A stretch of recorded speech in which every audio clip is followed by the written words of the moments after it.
Good morning student. जैसा कि आप सब लोग जानते हैं, मैं हूं assistant professor doctor BK Jaiswal, head department of commerce, SN Sinha college Jahanabad. तो आज का जो हमारा सेशन है वो अकाउंटिंग के ऊपर है, और जो अकाउंटिंग के बेसिक्स होते हैं, यानी आप यूँ कह सकते हैं कि अकाउंटिंग की नीड क्या है, मीनिंग क्या है, कैरेक्टरिस्टिक्स क्या है, आज हम लोग उन सब चीज़ों को डिस्कस करेंगे। तो फर्स्ट ऑफ ऑल मैं आपको ये बताना चाहूँगा कि अकाउंटिंग की ज़रूरत है क्या। जैसा कि आप सब लोग जानते हैं, अगर कोई बिजनेसमैन बिजनेस कर रहा है तो वो पूरे साल जितने भी ट्रांजैक्शंस को वो करेगा, क्या सारे ट्रांजैक्शंस को याद रख पाना संभव है? बिल्कुल भी नहीं। चाहे वो बिजनेस का साइज छोटा हो या बड़ा हो, साल भर में यानी पूरे एक 1 ईयर में जितने भी ट्रांजैक्शंस होंगे उन सारे ट्रांजैक्शंस को याद रखना बहुत मुश्किल है। इसलिए क्या होता है, इन सारे ट्रांजैक्शंस को हम लोग क्या करते हैं, अकाउंट्स बुक में रिकॉर्ड करते हैं। तो उसके लिए कुछ मेथड्स बने हुए हैं, उसके अकॉर्डिंग वो क्या होते हैं, सारे ट्रांजैक्शंस रिकॉर्ड होते हैं। तो सबसे पहले हमें समझना ये है कि अकाउंटिंग की जरूरत क्या है, नीड फॉर अकाउंटिंग। तो मैं आपको बताऊं, जैसा कि हम सब लोग जानते हैं, at the end of the year, वर्ष के अंत में होता क्या है, जितने भी बिजनेसमैन हैं वो यह जानना चाहते हैं कि ये जो पूरे साल में उन्होंने बिजनेस किया, उस पूरे साल में उन्हें कितना प्रॉफिट हुआ या कितना लॉस हुआ। तो उसके लिए जरूरी है कि वो अकाउंटिंग को अपनाएं, अकाउंटिंग मेथड को क्या करें, अपनाएं।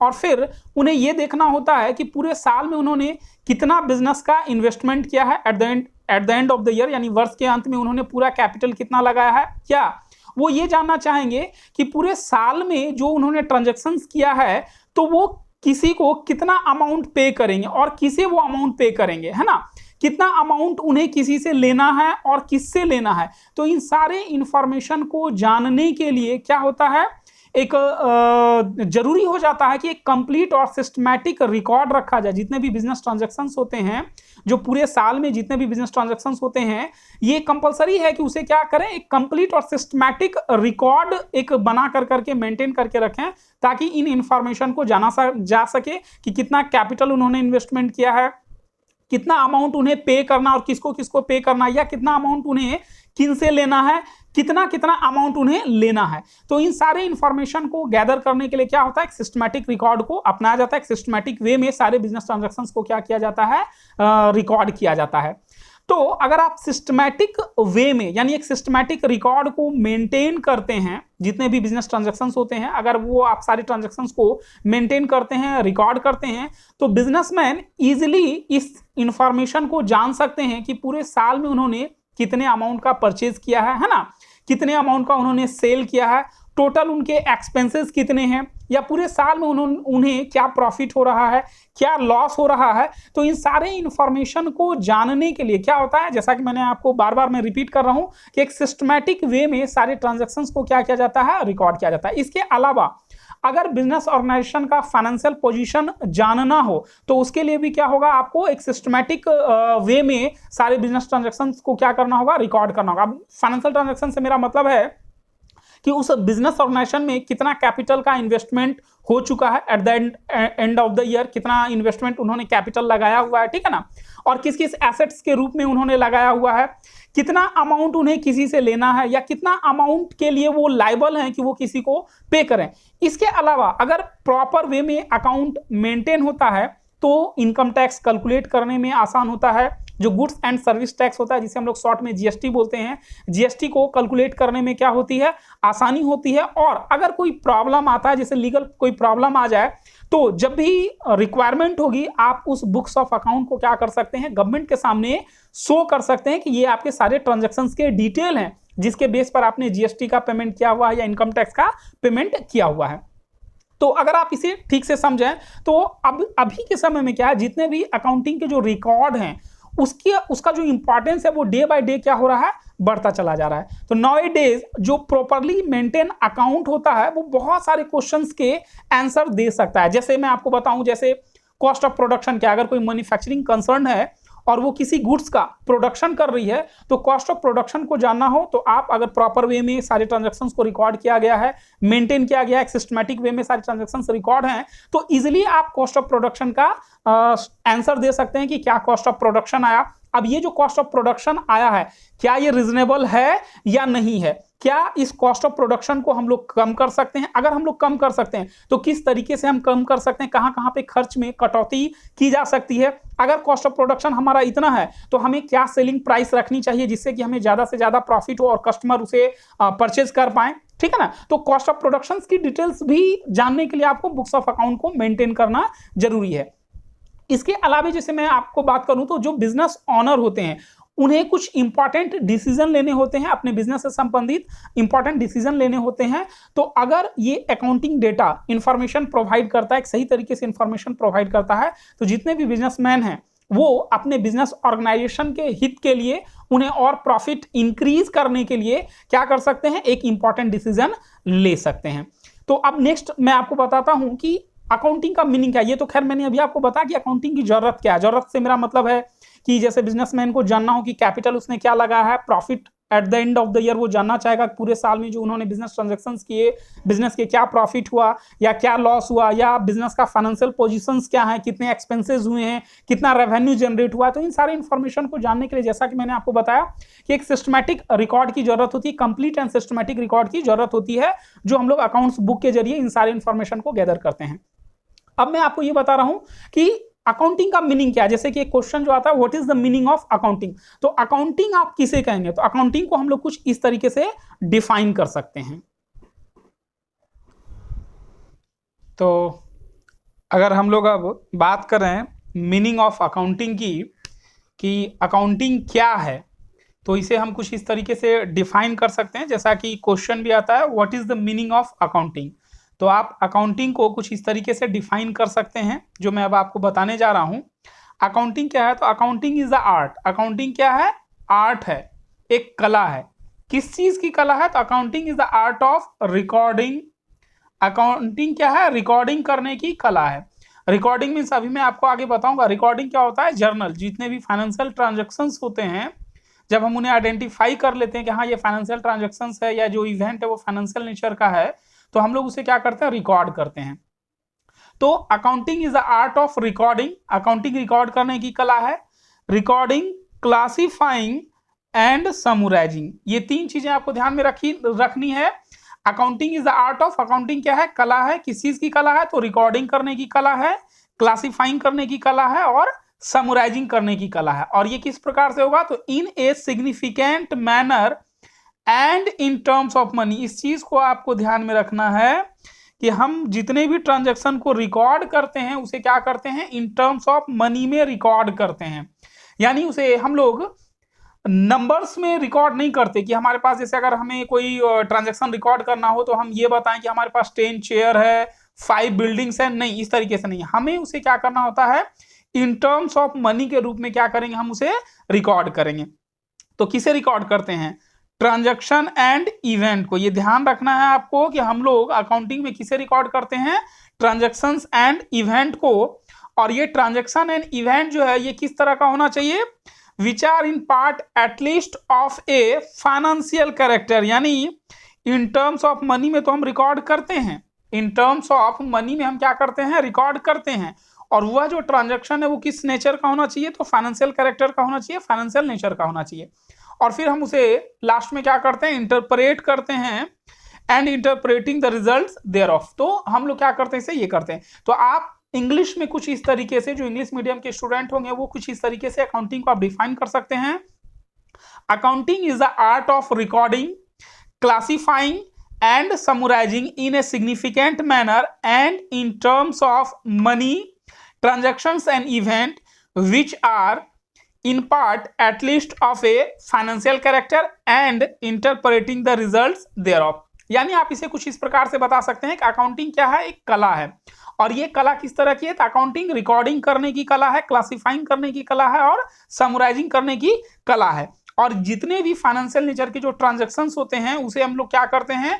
इन टर्म्स ऑफ मनी के रूप में क्या करेंगे? रिकॉर्ड करेंगे। जितने भी ट्रांजैक्शंस और इवेंट होंगे उसे हम क्या करेंगे? इन टर्म्स ऑफ मनी के रूप में रिकॉर्ड करेंगे। और ये जितने भी ट्रांजैक्शंस एंड इवेंट होंगे ये कम से कम आंशिक रूप से क्या होना चाहिए? फाइनेंशियल कैरेक्टर का होना चाहिए, तभी हम उसे क्या करते हैं? रिकॉर्ड करेंगे। क्लासिफाई करेंगे, समराइज करेंगे और फिर हम लोग क्या करेंगे, इंटरप्रेट करेंगे। ये आगे अभी मैं आपको कैरेक्टरिस्टिक्स में और बेहतर वे में मैं आपको डिफाइन करूंगा कि इसका ये टर्म का मीनिंग क्या है। तो उसे हम लोग क्या करेंगे, इंटरप्रेट करेंगे, interpreting the result thereof. तो हिंदी में अगर हम लोग इस डेफिनेशन को अगर लिखें तो ये कुछ इस तरीके से होगा।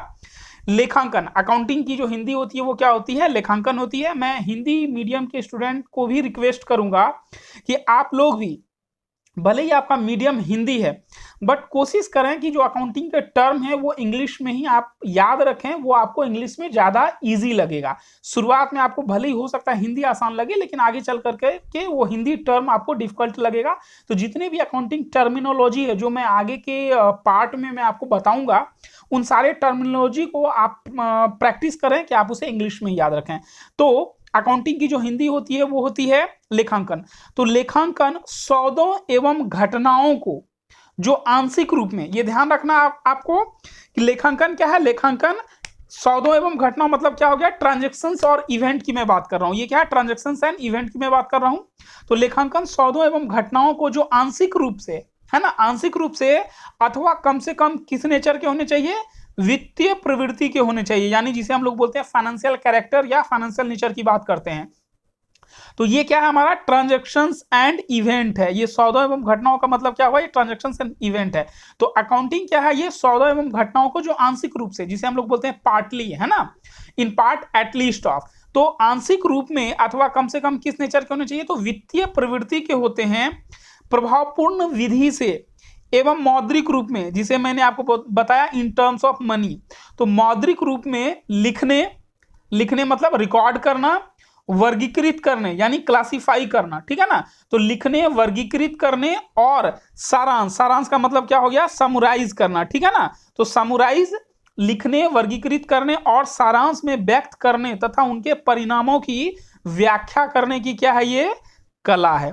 तो जैसा कि मैंने आपको इंग्लिश डेफिनेशन में भी बताया, अकाउंटिंग क्या है, एक आर्ट है। यहां पर भी हिंदी वाले में भी लिखा हुआ है। तो लेखांकन सौदों एवं घटनाओं को जो आंशिक रूप में अथवा कम से कम वित्तीय प्रवृत्ति के होते हैं, प्रभावपूर्ण विधि से एवं मौद्रिक रूप में लिखने, वर्गीकृत करने और सारांश में व्यक्त करने तथा उनके परिणामों की व्याख्या करने की कला है। तो मैं आपको एक बार फिर से मैं बता दूं कि अकाउंटिंग क्या है। तो अकाउंटिंग क्या है, accounting is the art of recording, classifying and summarising. Accounting क्या है, कला है, रिकॉर्ड करने की कला है, क्लासिफाई करने की कला है और समराइज करने की कला है। रिकॉर्डिंग मींस हम लोग जर्नल में रिकॉर्ड करते हैं, क्लासिफाइंग मींस जब हम लेजर में पोस्ट करते हैं, और समराइज मींस होता है जब हम ट्रायल बैलेंस में उसे समरी को क्या करते हैं, रिकॉर्ड करते हैं। तो summarising in a significant manner, है ना। एक सिग्निफिकेंट मैनर कहने का मतलब है कि इसका एक अपना एक मेथड होता है कि किस तरीके से रिकॉर्ड करना है, तो उसे हम लोग बोलते हैं significant manner. And in terms of money, तो जितने भी ट्रांजैक्शंस होंगे उसको जब हम रिकॉर्ड करेंगे तो मनी के रूप में, है ना, मुद्रा के रूप में क्या करेंगे, उसे हम लोग रिकॉर्ड करेंगे। जितने भी ट्रांजैक्शंस एंड इवेंट होंगे उनको, which are in part at least of a, in part का मतलब हो गया आंशिक रूप से जिसे हम लोग बोलते हैं। तो which are in part at least of a financial character, यानी वित्तीय प्रवृत्ति जिसे हम लोग हिंदी में बोलते हैं, financial character and interpreting the results thereof. तो इस तरीके से ये हिंदी का डेफिनेशन है। अगर कोई नोट करना चाहे तो ये हिंदी का डेफिनेशन है, आप इसे नोट कर सकते हैं। और अगर कोई इंग्लिश मीडियम के स्टूडेंट हैं तो वो इसे आप यहां से ऐसे नोट कर सकते हैं। ये पूरा का पूरा डेफिनेशन इंग्लिश में है। तो अकाउंटिंग को आप कुछ इस तरीके से डिफाइन कर सकते हैं। और मैं आपको बताऊं, ये जो हमारा रिकॉर्डिंग है, क्लासिफाइंग है और समराइजिंग है, तो बेसिकली क्या होता है, ये recording, classifying and summarising are also termed as process of accounting और अकाउंटिंग साइकिल, हम इसे कहते हैं। तो मैं आपको पहले प्रोसेस ऑफ अकाउंटिंग और अकाउंटिंग साइकिल में बता देता हूं, उसके बाद फिर मैं आपको डिफाइन करूंगा कि अकाउंटिंग के जो कैरेक्टरिस्टिक्स हैं या एट्रीब्यूट्स हैं, जो फीचर्स हैं, उसे आप कैसे डिफाइन कर सकते हैं। तो डेफिनेशन के बाद मैं आपको पहले ये बता देता हूं कि अकाउंटिंग साइकिल क्या होता है, प्रोसेस ऑफ अकाउंटिंग क्या होता है। तो मैं उम्मीद करता हूं ये डेफिनेशन आपने अब तक नोट कर लिया होगा। तो अब मैं आपको अकाउंटिंग साइकिल और अकाउंटिंग प्रोसेस जो होता है, मैं उसके बारे में अब मैं आपको बता देता हूं। तो जैसा कि मैंने आपको बताया अभी थोड़ी देर पहले, जस्ट अभी मैंने आपको बताया कि क्या है, ये जो recording, classifying and summarising are also termed as process of accounting और अकाउंटिंग साइकिल। तो ये जो अभी मैं आपको डेफिनेशन जो मैं आपको बता रहा था कि accounting is the art of recording, classifying and summarising in a significant manner and in terms of money transaction and event which are in part at least of a financial character and interpreting the results thereof। तो इस definition में ही जैसा कि आप बार बार देख रहे हैं, मैं रिपीट कर रहा हूं, accounting is the art of recording, classifying and summarising. तो ये जो रिकॉर्डिंग, क्लासिफाइंग, समराइजिंग है, इसी को हम लोग क्या बोलते हैं, अकाउंटिंग साइकिल बोलते हैं या प्रोसेस ऑफ अकाउंटिंग बोलते हैं। अब मैं आपको ये बता रहा हूँ अकाउंटिंग साइकिल ये एक्चुअली है क्या, अकाउंटिंग साइकिल का मीनिंग तो आप समझ रहे हैं, तो मैं आपको ये बता रहा हूँ अकाउंटिंग साइकिल क्या है। तो सबसे जो पहला काम होता है, जब भी कोई बिजनेसमैन बिजनेस कर रहा है तो सबसे पहला काम क्या होता है उसका, कि वो जो ट्रांजैक्शंस हो रहे हैं वो उन ट्रांजैक्शंस को क्या करे, आइडेंटिफाई करे। ट्रांजैक्शन को क्या करे, वो आइडेंटिफाई करे। आइडेंटिफाई करने का मतलब ये है कि वो ट्रांजैक्शन क्या है, वो फाइनेंशियल ट्रांजैक्शन है, जो इवेंट है वो क्या है, फाइनेंशियल इवेंट है ना। तो हमारा जो सबसे पहला काम होता है वो होता है identifying financial transactions and event. तो जब हम ट्रांजैक्शंस को आइडेंटिफाई कर लेते हैं कि ये फाइनेंशियल ट्रांजैक्शंस है और इवेंट है, तो उस फाइनेंशियल ट्रांजैक्शन और इवेंट को हम लोग क्या करते हैं, रिकॉर्डिंग करते हैं। जैसा कि मैं डेफिनेशन में भी मैं आपको बता रहा था कि अकाउंटिंग क्या है, कला है, रिकॉर्ड करने की कला है। तो ये जो रिकॉर्डिंग है, अब ये रिकॉर्डिंग किस तरीके से होता है, तो आपको यहां पर ये समझना है कि रिकॉर्डिंग किस तरीके से होगा। मैं आपको ये एक्सप्लेन कर रहा हूं। अब रिकॉर्डिंग का मतलब यहां पर ये है कि अगर जैसे कि आप सब लोग जानते हैं बिजनेस छोटा भी हो सकता है और बिजनेस बड़ा भी हो सकता है। तो अगर कोई स्मॉल बिजनेस है, बिजनेस का जो साइज है वो बहुत छोटा है, स्मॉल बिजनेस है, ठीक है ना, तो जाहिर सी बात है उसके जो ट्रांजैक्शंस होंगे, जो नंबर ऑफ ट्रांजैक्शंस होंगे वो जनरली क्या होंगे, स्मॉल होंगे, क्वाइट स्मॉल होंगे, है ना। तो जो जितने भी ट्रांजैक्शंस होते हैं उन सारे ट्रांजैक्शंस को क्या किया जाता है, एक ही बुक में रिकॉर्ड किया जाता है, जिसको हम लोग क्या बोलते हैं, जर्नल बोलते हैं। तो जैसा कि आप देख रहे हैं रिकॉर्डिंग के लिए मैंने इधर अलग से ये कुछ चीजें लिखी हुई है जो मैं भी आपको एक्सप्लेन करने वाला हूं। तो अगर मैं फिर से आपको एक बार रिपीट करूं, तो अगर जो बिजनेस है वो स्मॉल बिजनेस है, तो जाहिर सी बात है उसमें जो नंबर ऑफ ट्रांजैक्शंस होंगे वो स्मॉल होंगे, क्वाइट स्मॉल होंगे। तो जितने भी ट्रांजैक्शंस होंगे यानी सारे ट्रांजैक्शंस को हम लोग क्या करते हैं, फर्स्ट ऑफ ऑल जो रिकॉर्ड करेंगे, वो जहां पे हम लोग रिकॉर्ड करेंगे उस बुक को हम लोग क्या बोलेंगे, जर्नल बुक बोलेंगे। ध्यान दीजिए मैंने क्या कहा, मैंने कहा अगर बिजनेस का साइज छोटा है तो जितने भी ट्रांजैक्शंस होंगे वो एक ही बुक में रिकॉर्ड हो जाते हैं, जिसको हम लोग क्या बोलते हैं, जर्नल बुक बोलते हैं, ठीक है। लेकिन ध्यान रखिएगा, मैं बार बार आपको बता रहा हूं कि रिकॉर्डिंग करना मतलब क्या होता है, जर्नल में रिकॉर्ड करना। जो एक बुक होती है और सारे ट्रांजैक्शंस को, सबसे पहला काम हमारा क्या है, ये फाइनेंशियल ट्रांजैक्शन जो मैंने आपको बताया, फाइनेंशियल ट्रांजैक्शंस और इवेंट को आइडेंटिफाई करना कि हाँ ये फाइनेंशियल नेचर का है, ठीक है, वित्तीय प्रवृत्ति का। फिर हम लोग उसको क्या करते हैं, रिकॉर्ड करते हैं। तो रिकॉर्ड कहाँ करेंगे हम लोग, तो अगर बिजनेस का साइज छोटा होगा तो जर्नल में रिकॉर्ड करेंगे। लेकिन अगर बिजनेस का साइज क्या होगा, बहुत बड़ा होगा, तो अगर बिजनेस का साइज बहुत बड़ा होगा तो जाहिर सी बात है बिजनेस का साइज अगर बड़ा होगा तो जो नंबर ऑफ ट्रांजैक्शंस होंगे वो क्या होंगे, बहुत ज्यादा होंगे, क्वाइट लार्ज होंगे। तो क्या होगा, वो सारे ट्रांजैक्शंस एक बुक जर्नल में अगर आप रिकॉर्ड करेंगे तो फिर कंफ्यूजन हो जाएगा। तो क्या होता है, इस जर्नल को क्या किया जाता है, डिवाइड कर दिया जाता है, ठीक है ना। और ये जो जर्नल को हम लोग डिवाइड करते हैं, तो ये जो आप देख रहे हैं ये मैंने सीरियली नंबर 1 से लेकर करके 8 तक नंबरिंग किया हुआ है, जो आपको पता चल पा रहा होगा। तो ये जर्नल को जब हम डिवाइड करते हैं तो इसे हम लोग बोलते हैं बुक्स ऑफ ओरिजिनल एंट्री। ध्यान दीजिएगा, इसे हम लोग क्या बोलते हैं, बुक्स ऑफ ओरिजिनल एंट्री। मैं इस जगह पर एरो देकर करके मैं यहां पे आपको बता दे रहा हूं कि क्या हम लोग बोलते हैं। तो इसे हम लोग बोलते हैं books of original entry, original entry, या बुक्स ऑफ ओरिजिनल एंट्री हम लोग बोले, या इसे हम लोग क्या बोलते हैं, सब्सिडरी बुक्स भी बोलते हैं।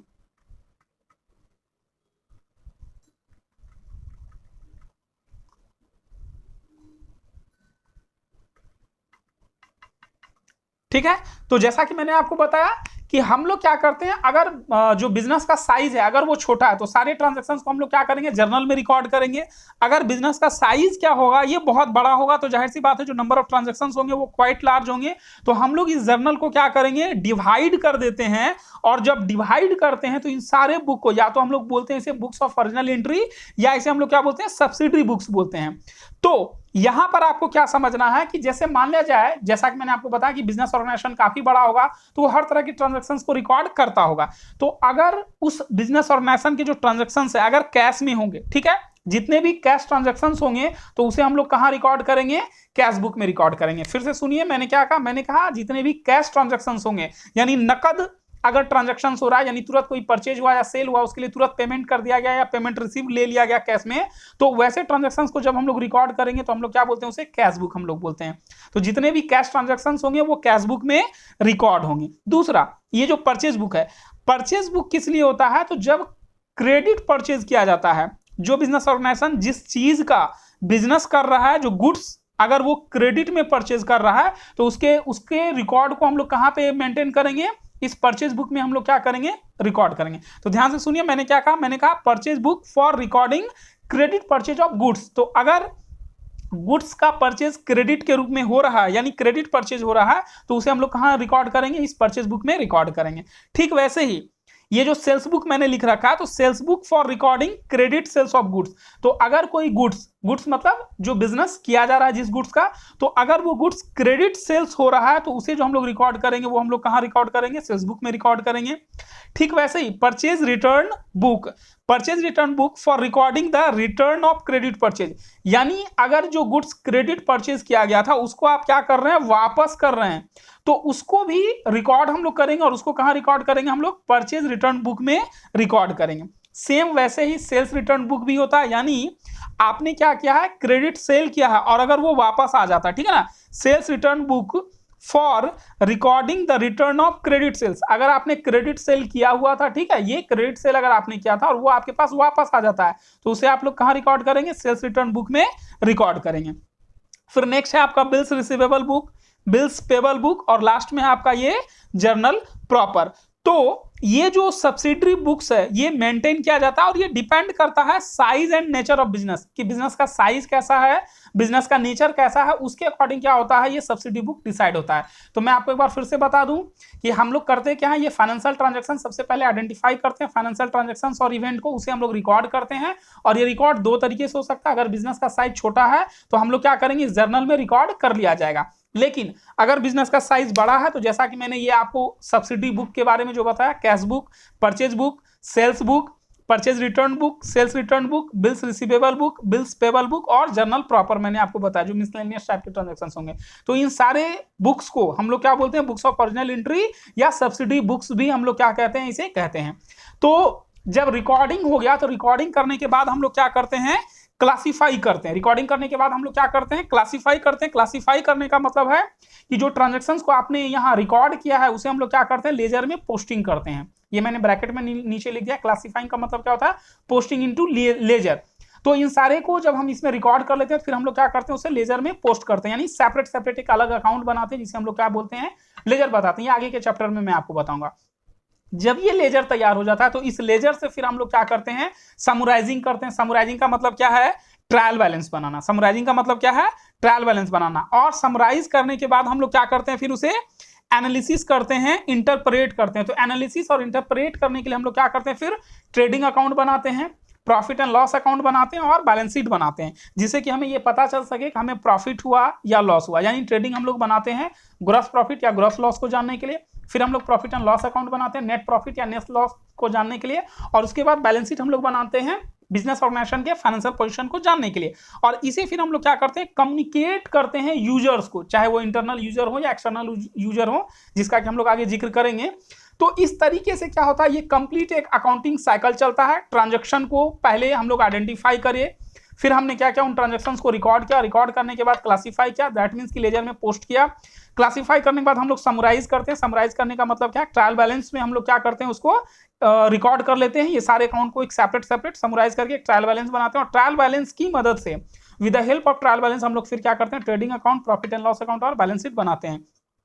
और ये एक तरीके से ये एनालिसिस हो जाता है हमारा, इंटरप्रेट हो जाता है, और फिर इसी रिजल्ट को हम लोग क्या करते हैं, कम्युनिकेट करते हैं यूजर्स को। तो इस तरीके से ये पूरा का पूरा एक अकाउंटिंग साइकिल हमारा क्या हो जाता है, ये कंप्लीट हो जाता है। ठीक है, और नेक्स्ट ईयर फिर क्या होता है, ये इसी तरीके से चलता है। तो मैं आपको एक बार फिर से इसे अगर मैं रिपीट करूं, तो ये जो आप डायग्राम देख रहे हैं, इस डायग्राम को हम लोग क्या बोलते हैं, अकाउंटिंग साइकिल बोलते हैं। और ये जो अकाउंटिंग साइकिल स्टार्ट होता है, ये अकाउंटिंग साइकिल स्टार्ट होता है ट्रांजैक्शन को आइडेंटिफाई करने से। आइडेंटिफाई करने के बाद हम लोग क्या करते हैं, रिकॉर्ड करते हैं। जर्नल और सब्सिडी बुक्स में हम लोग क्या करते हैं, रिकॉर्ड करते हैं। रिकॉर्ड करने के बाद आफ्टर दैट हम लोग फिर क्या करेंगे, रिकॉर्ड करने के बाद हम लोग उसे फिर लेजर में पोस्टिंग करते हैं, लेजर में पोस्टिंग करने के बाद फिर हम लोग ट्रायल बैलेंस बनाते हैं, और जब ट्रायल बैलेंस हमारा तैयार हो जाता है तो फिर हम लोग क्या करते हैं, फाइनल अकाउंट बनाते हैं। ये जो trading account, profit and loss account और बैलेंस शीट है, इसे हम लोग क्या बोलते हैं, फाइनल अकाउंट बनाना। तो ये हम लोग क्या करते हैं, फाइनल अकाउंट तैयार करते हैं, और जब ये फाइनल अकाउंट हमारा तैयार हो जाता है, ठीक है। और मैं आपको एक चीज और बता दूं, ये जो पूरा कंप्लीट अकाउंटिंग साइकिल है, ये इसको कंप्लीट होने में लगभग 1 ईयर लग जाता है। यानी ये पूरे साल भर के ट्रांजैक्शंस को हम लोग क्या करते हैं, इस तरीके से ये आइडेंटिफाई करना, रिकॉर्ड करना, लेजर में पोस्ट करना, ट्रायल बैलेंस बनाना, और ये फिर फाइनल अकाउंट बनाना। तो ये लगभग 1 ईयर लगता है। At the end of the year हम लोग इसे क्या करते हैं, फिर ये बनाते हैं, और फिर यही क्रम क्या होता है, रिपीट हो जाता है नेक्स्ट ईयर। यानी जो अगले साल जो फिर आएगा, फिर वहां से क्या होगा, वो यहीं से शुरू होगा। यानी आइडेंटिफाई करना, रिकॉर्ड करना, क्लासिफाई करना, ट्रायल बैलेंस बनाना, फाइनल अकाउंट बनाना, और अगेन नेक्स्ट ईयर क्या होगा। यानी ये क्रम क्या होता है, अकाउंटिंग साइकिल हमारा फिर सब्सिक्वेंट ईयर में ये कंटिन्यू इस तरीके से क्या होता है, ये चलता रहता है, और ये कंप्लीट क्या है, ये हमारा चलता रहता है। तो ये था हमारा ये अकाउंटिंग साइकिल या प्रोसेस ऑफ अकाउंटिंग। और ये हमारा ये सब्सिडी बुक है जो 8 है हमारा, ये क्या है, 8 है। तो ये सारा हमारा क्या है, ये सब्सिडी बुक है, जिसे हम लोग बुक्स ऑफ ओरिजिनल एंट्री भी बोलते हैं, ठीक है। और ये आपका अकाउंटिंग साइकिल है जो ये आप देख पा रहे हैं। तो अब हम लोग बात कर लेते हैं कैरेक्टरिस्टिक्स की, कि अकाउंटिंग के क्या क्या कैरेक्टरिस्टिक्स हैं या फीचर्स हैं या जो एट्रीब्यूट्स हैं, हम लोग उसकी बात कर लेते हैं। तो यहाँ पे मैं अभी फिलहाल आपको पॉइंट में दिखा रहा हूँ, मैं इसको एक्सप्लेन अभी मैं आपको एक्सप्लेन करूँगा। तो जो सबसे पहला पॉइंट है, जो डेफिनेशन ऑलरेडी मैं आपको बता चुका हूँ शुरू में, मीनिंग ऑफ अकाउंटिंग में। तो वहाँ पर जो आप डेफिनेशन को जब ध्यान से पढ़ेंगे तो उसी डेफिनेशन से ये सारे पॉइंट्स निकल करके आएंगे। तो पहला जो है वो क्या है, accounting is the art of accounting is an art as well as science है। तो जो कैरेक्टरिस्टिक्स है हमारा अकाउंटिंग का, वो क्या है, accounting is an art as well as science. यानी अकाउंटिंग क्या है, आर्ट भी है और साइंस भी है। कैसे है, मैं इसको अभी ये डिफाइन करूंगा, अभी मैं इसके बाद पॉइंट बताने के बाद मैं इसको अभी डिफाइन करूंगा। दूसरा पॉइंट है recording of financial transactions only. तो डेफिनेशन में ही मैंने आपको बताया था कि जितने भी फाइनेंशियल ट्रांजैक्शंस होते हैं हम लोग उसको आइडेंटिफाई करते हैं और उसी को हम लोग क्या करते हैं, रिकॉर्ड करते हैं। Next, recording in terms of money. जितने भी जो ट्रांजैक्शंस होंगे उसे जब हम रिकॉर्ड करेंगे तो इन टर्म्स ऑफ मनी के रूप में ही रिकॉर्ड करेंगे। और रिकॉर्ड करने के बाद फिर हम लोग क्या करते हैं, क्लासीफाई करते हैं, यानी लेजर बनाते हैं। अगेन हम लोग फिर क्या करते हैं, समराइज करते हैं, यानी ट्रायल बैलेंस बनाते हैं। और फिर हम लोग क्या करते हैं, इंटरप्रिटेशन ऑफ द रिजल्ट। तो फिर हम लोग उसके बाद क्या करते हैं, trading account, profit and loss account और बैलेंस शीट हम लोग क्या करते हैं, बनाते हैं, यानी इंटरप्रेट करते हैं रिजल्ट को। और फिर हम लोग क्या करते हैं, ये कम्युनिकेट करते हैं, यानी जो यूजर्स होते हैं उसे हम लोग क्या करते हैं, कम्युनिकेट करते हैं। तो मैं आपको यहाँ पे बता दूं, recording in terms of money, यानी ये जो आप देख रहे हैं, ये जैसा कि मैंने आपको बताया, अगर आप ध्यान से देखेंगे तो ये मैंने आपको क्या बताया, रिकॉर्ड करना। रिकॉर्ड करने का मतलब क्या हो गया कि जो हम जर्नल बनाते हैं, ठीक है, हम लोग क्या करते हैं, जर्नल बनाते हैं। तो जर्नल बनाना मतलब ये रिकॉर्ड करना का मतलब जर्नल बनाना। क्लासीफाई की अगर हम लोग बात कर रहे हैं तो क्लासीफाई करने का मतलब क्या होता है, ये लेजर तैयार करना, जो मैं आगे आपको बताऊंगा कि लेजर क्या होता है। तो ये लेजर तैयार हो गया। समराइज करने का मतलब क्या हो गया कि ये ट्रायल बैलेंस बनेगा, ठीक है, ये क्या बनेगा, ट्रायल बैलेंस बनेगा। और ट्रायल बैलेंस के बाद फिर जैसा कि मैंने आपको बताया, ये इंटरप्रिटेशन ऑफ द रिजल्ट। तो ये जो इंटरप्रिटेशन है ये हम लोगों का क्या होता है, इसमें अगर मैं आपको बताऊं तो जैसा कि अभी मैंने लिखा भी था, हम लोग क्या करते हैं, ट्रेडिंग अकाउंट बनाएंगे, प्रॉफिट एंड लॉस अकाउंट बनाएंगे, और फिर क्या करेंगे, हम लोग बैलेंस शीट बनाएंगे, ठीक है, बैलेंस शीट बनाएंगे। और ये जब सारा चीज बन जाएगा उसके बाद फिर हम लोग क्या करेंगे, कम्युनिकेट करेंगे। तो खैर ये मैंने आपको इसलिए पॉइंट यहाँ पर नोट किया कि अगर आप नोट करना चाहें तो इन सारे पॉइंट्स को आप नोट कर सकते हैं। ये जो कैरेक्टरिस्टिक्स हैं ये इसके कुल मिलाकर करके मैंने 6-7 पॉइंट लिखे हुए हैं, ठीक है। तो इन सारे पॉइंट्स को आप रिकॉर्ड कर सकते हैं और फिर मैं अगेन अब इसे डिटेल में मैं इसे अब एक्सप्लेन करूंगा, जो आप लोगों को बेहतर वे में क्या होगा, ये समझ में आ पाएगा। तो अब मैं थोड़ा आपको डिटेल में इसे एक्सप्लेन कर देता हूं। तो जैसा कि मैं आप लोगों को ऑलरेडी पहले से ही जो कैरेक्टरिस्टिक्स हैं अकाउंटिंग के, वो मैं आपको पहले से ही शो कर चुका हूं कि किन किन पॉइंट्स को मैं डिफाइन करने वाला हूं। तो जो सबसे पहला पॉइंट है हमारा वो है accounting is an art as well as science. तो अकाउंटिंग क्या है, कला भी है और विज्ञान भी है। तो सबसे पहले जैसा कि मैं आपको बता रहा हूं कि ये पॉइंट को समझने से पहले आपको ये समझना होगा कि हम लोग आर्ट किसे कहते हैं और साइंस किसे कहते हैं। तो जब हमें ये समझ में आ जाएगा कि आर्ट किसे कहते हैं तो फिर हम उसे कोऑर्डिनेट कर सकते हैं कि अकाउंटिंग भी हमारा आर्ट है, और अगर हम साइंस समझ जाते हैं तो फिर हम अकाउंटिंग को डिफाइन कर सकते हैं कि हाँ अकाउंटिंग भी क्या है, साइंस है। तो मैं आपको बताऊं आर्ट क्या होता है? तो art is the technique of attaining some predetermined objectives. Art क्या है? जो पहले से निर्धारित कुछ प्री डिटरमाइंड ऑब्जेक्टिव्स है उसको अटेन करना या कलेक्ट कर लेना, उस तरह की इंफॉर्मेशन को, उसे हम लोग क्या कहते हैं? आर्ट कहते हैं। तो अकाउंटिंग जो है वो क्या है? Accounting is an art of recording, जैसा कि डेफिनेशन में भी मैंने अभी आपको जस्ट बताया, accounting is an art of recording, classifying and summarising business transactions with a view to ascertain the net profit and financial position of the business enterprises। तो जैसा कि हम सब लोग डेफिनेशन से ही समझ चुके हैं कि ये जो बुक्स ऑफ अकाउंट्स हम लोग जो मेंटेन करते हैं, यानी जो बिजनेसमैन का जो मोटिव होता है, जो ऑब्जेक्टिव होता है, वो ये होता है कि at the end of the year वो ये जान सके कि उसे क्या प्रॉफिट हुआ है, क्या लॉस हुआ है, उस बिजनेस एंटरप्राइजेस का फाइनेंशियल पोजीशन क्या है, इन सारी चीजों को वो जान सके।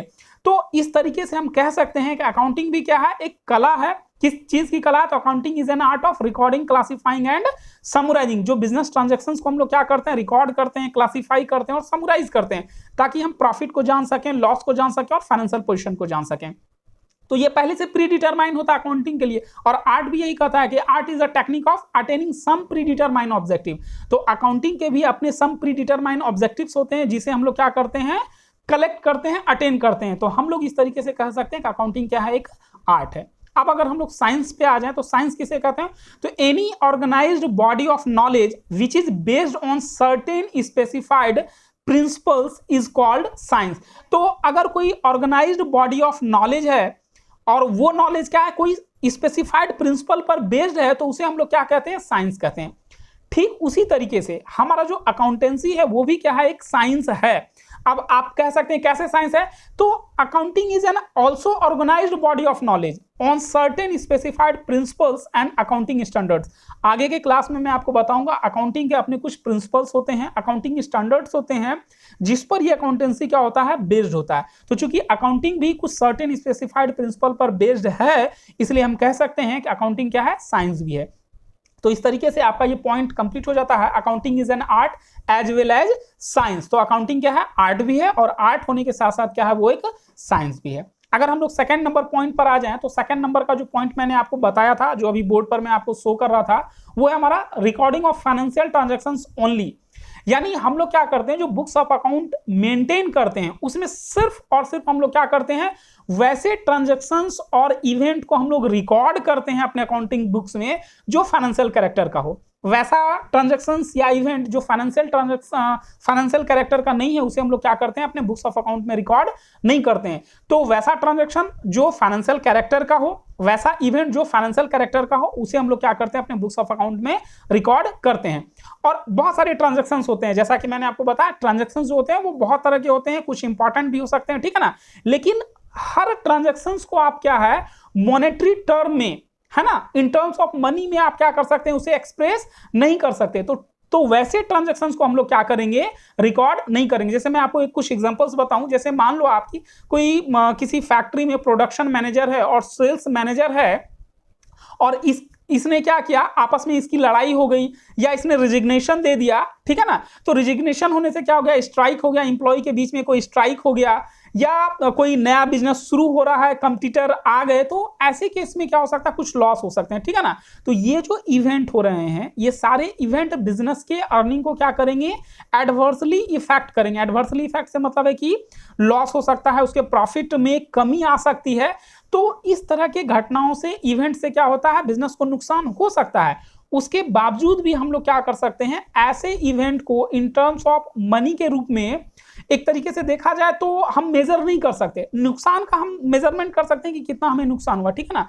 उसके बावजूद भी हम लोग क्या करेंगे? इसे बुक्स ऑफ अकाउंट में रिकॉर्ड नहीं करेंगे। तो आपको सिंपल वे में मैं अगर बताऊं तो आपको यहाँ पे समझना, ये जो मैंने आपको पॉइंट बताया सेकंड नंबर की जो पॉइंट है, recording of financial transactions only, इसका मतलब ही यही है कि वैसे ट्रांजैक्शंस और इवेंट को हम लोग रिकॉर्ड करेंगे जो फाइनेंशियल कैरेक्टर का हो। जो फाइनेंशियल कैरेक्टर का नहीं होगा, हम लोग क्या करेंगे? उसे रिकॉर्ड नहीं करेंगे। और जो हमारा तीसरा पॉइंट जो है, recording in terms of money, जैसा कि डेफिनेशन भी में भी मैंने आपको बताया था कि जितने भी ट्रांजैक्शंस होते हैं उसे हम लोग क्या करते हैं इन टर्म्स ऑफ मनी के रूप में रिकॉर्ड करते हैं। तो जितने भी ट्रांजैक्शंस होंगे बिजनेस ऑर्गेनाइजेशन में, जितने भी ट्रांजैक्शंस होंगे उसे हम लोग क्या करेंगे इन टर्म्स ऑफ मनी के रूप में रिकॉर्ड करेंगे। जैसे मैं आपको एक एग्जांपल बताऊं, अगर कोई बिजनेसमैन है उसने 200 चेयर परचेज किया, 10 टेबल परचेज किया, तो इस 200 चेयर को या जो 10 टेबल में आपको बोला हूं इसे हम लोग क्या करेंगे मनी के रूप में मेजरमेंट करेंगे, इन टर्म्स ऑफ मनी के रूप में हम लोग क्या करेंगे जो बुक्स ऑफ अकाउंट है उसमें रिकॉर्ड करेंगे। ठीक उसी तरीके सिमिलरली अगर कोई बिजनेसमैन के पास जैसे 50,000 का कैश है या लैंड है, उसके पास 2000 मीटर्स का लैंड है, उसके पास 5 ट्रक है, 5 मशीन है, 10 टन रॉ मटेरियल है, 200 चेयर है, 10 टेबल है, और इस तरीके से बहुत सारी चीजें हैं जो बिजनेस में हो सकती है। तो हम लोग उसे ये नंबर्स में रिकॉर्ड नहीं करेंगे, बिकॉज नंबर में हम लोग इसलिए रिकॉर्ड नहीं करेंगे कि ये इन टर्म्स ऑफ मनी के रूप में क्या है रिकॉर्ड नहीं हो रहा है। ये डिफरेंट टाइप के एसेट्स तो हैं, लेकिन चूंकि इन टर्म्स ऑफ मनी के रूप में इंफॉर्मेशन मैं इसे एक्सप्रेस नहीं कर रहा हूं, इसलिए हम लोग क्या करेंगे इसे इस तरीके से रिकॉर्ड नहीं करेंगे। हाँ, इसे जब रिकॉर्ड करना होगा तो एक यूजफुल इंफॉर्मेशन के रूप में कन्वर्ट करेंगे, जैसा कि मैंने बताया कि इन टर्म्स ऑफ मनी में कन्वर्ट करेंगे। जैसे कैश हमारे पास 50,000 है तो 50,000 बताएंगे कि कैश हमारे पास 50,000 है। लैंड के बारे में जैसे मैंने आपको बताया कि 2000 मीटर्स है तो उसकी मनी के रूप में वैल्यू क्या है 2 करोड़, तो हम लिखेंगे कि लैंड हमारे पास 2 करोड़ का है, ट्रक हमारे पास 50 लाख का है, मशीन हमारे पास 20 लाख का है, जो गुड्स है वो हमारे पास 5 लाख का है, जो चेयर है वो हमारे पास 50,000 का है, जो टेबल्स है वो हमारे पास 25,000 का है। तो इस तरीके से हम लोग इसे रिकॉर्ड करेंगे, यानी कहने का मेरा मतलब है कि हम लोग क्या करेंगे इसे इन टर्म्स ऑफ मनी के रूप में रिकॉर्ड करेंगे। तो नंबर्स में हमें रिकॉर्ड नहीं करना है, इन टर्म्स ऑफ मनी के रूप में हमें क्या करना है रिकॉर्ड करना है, जैसा कि मैंने आपको एग्जांपल देकर करके बताया। तो ये था रिकॉर्डिंग ऑफ बिजनेस ट्रांजैक्शंस। तो नेक्स्ट जो हमारा पॉइंट है यानी फोर्थ पॉइंट, जो फोर्थ पॉइंट है हमारा वो हमारा फोर्थ पॉइंट है, रिकॉर्डिंग के बाद का हमारा पॉइंट है क्लासिफाइंग। जैसा कि मैंने आपको बताया कि क्लासिफाइंग बेसिकली क्या है, ये एक तरह का लेजर है। तो सबसे पहला जो हमारा काम होता है, हम लोग क्या करते हैं किसी भी बिजनेस ट्रांजैक्शंस और इवेंट को आइडेंटिफाई करते हैं ये फाइनेंशियल कैरेक्टर का है या नहीं है। जब हमें पता चल जाता है कि हाँ ये फाइनेंशियल कैरेक्टर का है, तो उस ट्रांजैक्शंस को हम लोग क्या करते हैं या तो जर्नल में, जैसा कि मैंने आपको पहले भी बताया कि अगर छोटा साइज का बिजनेस है तो उसे हम लोग जर्नल में रिकॉर्ड कर लेते हैं, लेकिन अगर बिजनेस का साइज बहुत बड़ा है तो हम लोग क्या करते हैं उन सारे ट्रांजैक्शंस को सब्सिडरी बुक में क्या करते हैं रिकॉर्ड करते हैं। और जब हम लोग उसमें रिकॉर्ड कर लेते हैं तो उसके बाद हम लोग क्या करते हैं क्लासिफाई करते हैं ट्रांजैक्शंस को, हम लोग क्या करते हैं क्लासिफाई करते हैं। बेसिकली जो क्लासिफिकेशन है ये क्या है, एक तरह से आप कह सकते हैं कि प्रोसेस है, ये ग्रुपिंग ट्रांजैक्शंस का एक ग्रुप को क्या करना है अलग करना है। दैट मीन्स कि एक नेचर के जो ट्रांजैक्शंस होंगे उसे हम लोग क्या करेंगे सेपरेट एक अकाउंट में रिकॉर्ड कर लेंगे। जैसे कि मैंने आपको बताया जैसे कैश ट्रांजैक्शन है तो उसको हम लोग क्या करते हैं सेपरेट एक जगह कर लेते हैं। अगर सिर्फ हमने परचेज किया हुआ तो परचेज के लिए एक अलग हम लोग बुक बना लेंगे, सेल है तो सेल के लिए हम लोग क्या करेंगे एक अलग बुक बना लेंगे। तो इस तरीके से एक नेचर का जो ट्रांजैक्शन होगा उसको हम लोग क्या करेंगे सेपरेट सेपरेट अलग अलग बना लेंगे, ठीक है। तो the book in which various accounts are opened is called ledger. तो यानी वैसा बुक जहां पर कि हम लोग एक नेचर के ट्रांजैक्शंस के लिए अलग अलग एक सेपरेट सेपरेट बुक बनाते चले जा रहे हैं उसे हम लोग क्या कहते हैं लेजर कहते हैं। जैसे कैश अकाउंट हो गया, परचेज अकाउंट हो गया, सेल्स अकाउंट हो गया, ठीक है ना। तो इस तरीके से सेपरेट सेपरेट हम लोग क्या करते हैं एक अलग अलग अकाउंट बनाते हैं जिसे हम लोग क्या करते हैं लेजर कहते हैं। तो ये जो सेपरेट अकाउंट है ये हम लोग कहाँ ओपन करते हैं, ये हम लोग लेजर में अकाउंट करते हैं। और ये किसी पर्सन के नाम से हो सकता है, किसी कस्टमर के नाम से हो सकता है, किसी सप्लायर के नाम से हो सकता है। ठीक उसी प्रकार से हम लोग क्या करते हैं सेपरेट सेपरेट अकाउंट परचेज के लिए, सेल के लिए, एसेट के लिए, या यूं कहें एक्सपेंसेस के लिए, इनकम के लिए, ठीक है ना। तो जो ऑलरेडी जर्नल में क्या है ये रिकॉर्डेड है इसे हम लोग क्या करते हैं क्लासिफाई करते हैं एक सेपरेट सेपरेट अकाउंट के रूप में। इन सारे ट्रांजैक्शंस को हम लोग क्या करते हैं रिकॉर्ड करते हैं। और ये जो सेपरेट हम लोग एक अलग अलग सेपरेट अकाउंट में रिकॉर्ड करते हैं इसे ही हम लोग क्या करते हैं लेजर कहते हैं। तो अगर लेजर अकाउंट की मैं नाम आपको बताऊं तो जैसे वेजेस अकाउंट है, सैलरी अकाउंट है, एडवर्टीजमेंट अकाउंट है, कमीशन अकाउंट है। तो ये सारा मैं आपको एक अकाउंट बता रहा हूं जो लेजर में हम लोग क्या करते हैं बनाते हैं। नेक्स्ट इसके बाद जब क्लासिफाइंग का काम हमारा हो जाता है, लेजर बनाने का काम हमारा कंप्लीट हो जाता है, तो उसके बाद हम लोग क्या करते हैं समराइज करते हैं। समराइज का मीनिंग मैंने आपको इन शॉर्ट बताया था कि समराइज का मतलब क्या होता है ट्रायल बैलेंस बनाना। तो basically summarising is the art of presenting the classified data in a manner which is understandable and useful to management and other users of such data। यानी हम लोग जब लेजर बनाते हैं तो हर एक लेजर से क्या होता है हमें एक बैलेंस पता चलता है कि कैश का हमारे पास बैलेंस क्या है, परचेज का बैलेंस क्या है, सेल का बैलेंस क्या है।